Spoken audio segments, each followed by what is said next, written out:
Episode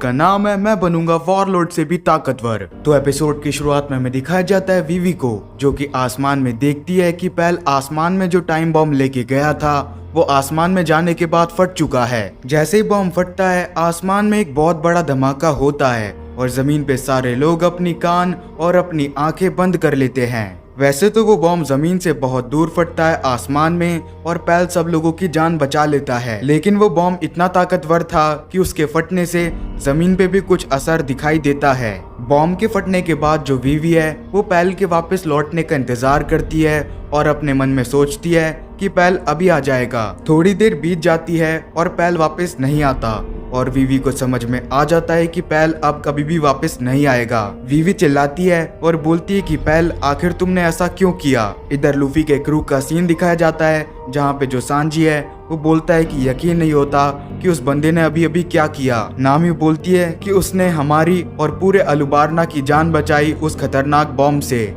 bomb के फटने के बाद जो रेबल आर्मी के लोग हैं वो वापस खड़े हो जाते हैं और बोलते हैं कि ये लड़ाई अभी खत्म नहीं हुई और वापस रॉयल आर्मी और रेबल आर्मी लड़ाई करने लग जाती है। और इधर वीवी, जिसके सामने अभी अभी पेल की मौत हुई और वो क्लॉक टावर पे खड़ी होके अपने ही अल्बास्ता के लोगों को आपस में लड़ता हुआ देख रही है। वीवी को बहुत सदमा लगता है और वो तेज तेज चिल्ला के बोल रही होती है कि प्लीज ये लड़ाई रोक दो। जोरो नीचे से देखता है और बोलता है कि अगर वीवी ऐसे चिल्लाती रहेगी तो वो पागल हो जाएगी।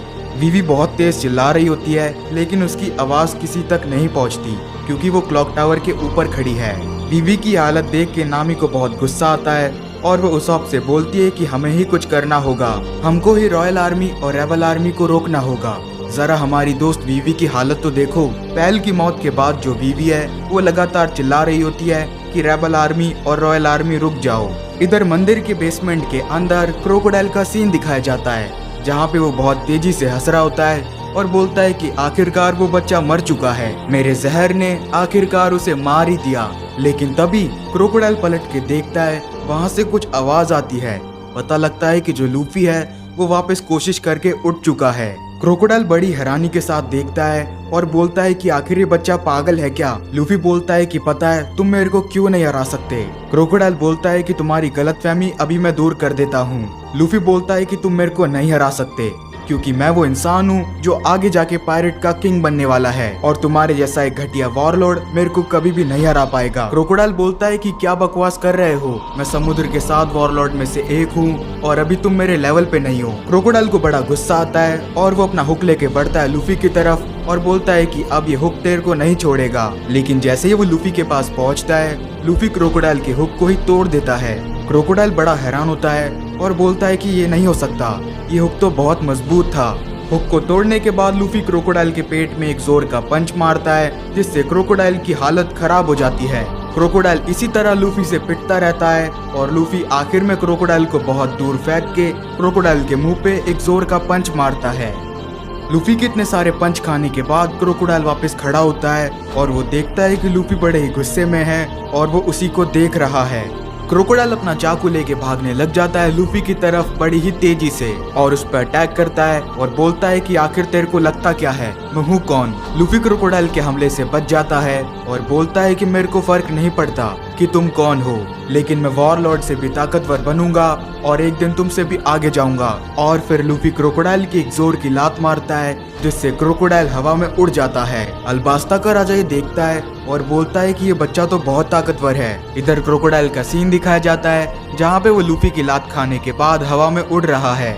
वो बोलता है कि अब तुम नहीं बचोगे और वो अपने हाथ में रेत का तूफान ले आता है। वो बोलता है कि तुम्हारे साथ अब पूरा अलुबारना तबाह होगा और ये मंदिर जो कि टूटने वाला है ये तो बचेगा ही नहीं। लूफी अपने पेट को फुलाकर उसके अंदर बहुत सारी हवा भर लेता है और बोलता है कि मैं ऐसा नहीं होने दूंगा और फिर वो सारी हवा एक साथ रिलीज करता है जिससे लूफी एक रॉकेट बन जाता है और लूफी बड़ी तेजी से बढ़ रहा होता है क्रोकोडाइल की तरफ और वो भी हवा में है। लूफी अपना गम गम करने लग जाता है और जो क्रोकोडाइल है वो भी अपने सैंड वाला अटैक करने की तैयारी करता है और फिर जो क्रोकोडाइल है वो अपनी सैंड से एक बहुत मजबूत ब्लेड बना लेता है। वो बोलता है कि इससे तुम्हारा हाथ कट जाएगा, लेकिन जो लूफी है वो अपना गम गम पिस्तौल अटैक करता है और जो उसकी सैंड की ब्लेड है वो एक बार में टूट जाती है और क्रोकोडाइल की सैंड को चीरते हुए लूफी का पंच जाके लगता है क्रोकोडाइल के चेहरे पे।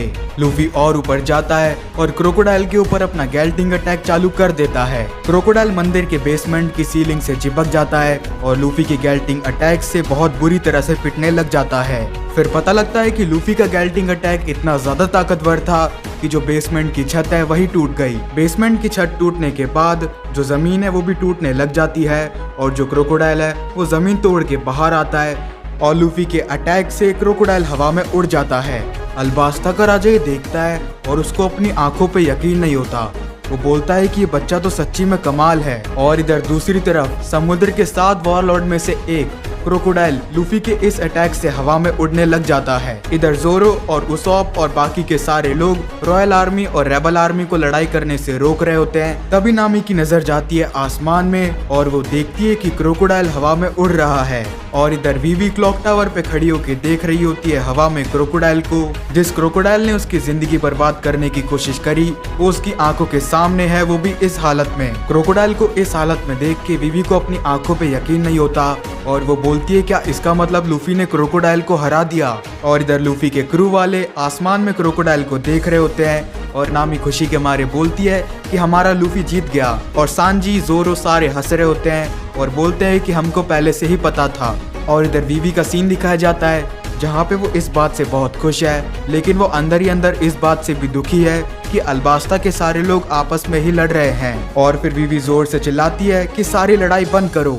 और इधर क्रोकोडाइल के हारने के बाद सारे बादल आ जाते हैं वापस और अल्बास्ता के अंदर पानी की बूंदें गिरने लगती है। यहाँ पे कोजा का सीन दिखाया जाता है जहाँ पे उसके अंदर अभी भी थोड़ी सी जान बाकी है और तभी उसके हाथों पे एक पानी की बूंद गिरती है और उस बारिश की बूंद को देख के कोजा चौंक जाता है। वो बोलता है कि ये नहीं हो सकता, इसका मतलब पापा जो कहते थे वो बिल्कुल सही था, अल्बास्ता अभी भी पहले जैसा है। तभी वो आसमान में देखता है कि वहाँ पे काले बादल आ चुके हैं। वो बोलता है कि इसका मतलब बारिश होने वाली है और तभी वहाँ पे बारिश होने लग जाती है और ताशिगी और रॉयल आर्मी और रेबल आर्मी के लोग लड़ाई करते हुए देखते हैं कि वहाँ पे बारिश हो रही है। और इधर वीवी जोर से चिल्लाती है और बोलती है कि तुम्हें लड़ाई करने की अब कोई जरूरत नहीं है।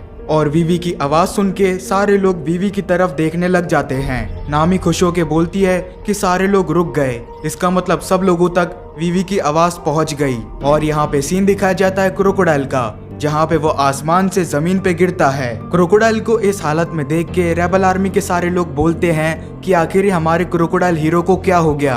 उसॉप ही सुन के बहुत गुस्से में आ जाता है और बोलता है कि आखिर वो लोग हीरो किसको बोल रहे हैं, मुझे उन्हें बताना होगा कि ये सब क्रोकोडाइल ने ही किया था। सांजी उसॉप को रोक लेता है और बोलता है कि बाद में उन्हें अपने आप पता लग जाएगा। इधर क्लॉक टावर पे खड़े होके वीवी सारे लोगों को बता रही होती है कि हमारे सारे बुरे सपने अब खत्म हुए क्योंकि हमारा दुश्मन हमारी आंखों के सामने हार चुका है और अब अल्बास्ता में पहले की तरह बारिश होगी और पहले की तरह अल्बास्ता वापस हो जाएगा। ये सुन के रॉयल आर्मी और रेबल आर्मी के लोग बोलते हैं क्या कहा, अल्बास्ता पहले की तरह हो जाएगा।